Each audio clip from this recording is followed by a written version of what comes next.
Et la sensation que tu as au moment où tu prends le départ de ton premier Grand Prix, tu as un peu ce côté j'ai enfin atteint mon but. Bien sûr. Ben là, bien sûr, quand je suis sur la grille au départ à Barcelone, alors, à conditions difficiles parce que l'équipe décide de nous faire partir en pneus slick il vient de pleuvoir et que la piste est mouillée et qu'on est la seule équipe, Karl Wendlinger et moi, à partir en pneus slick. Tout le monde est en pluie sauf nous.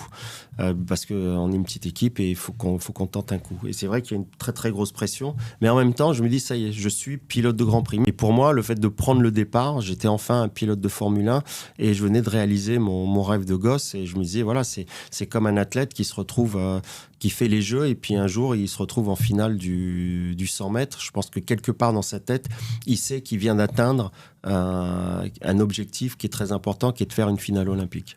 Ouais, et ce rêve d'enfant dont tu parles, est-ce qu'il était aussi partagé par ton père qui lui peut-être préférait que tu ailles côté devant le grand écran? Lui, il voulait que je fasse du cinéma, oui, ça, il me le disait tout le temps.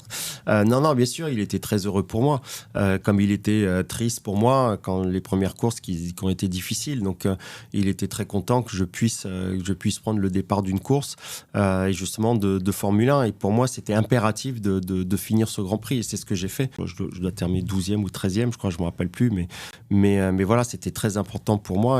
Et de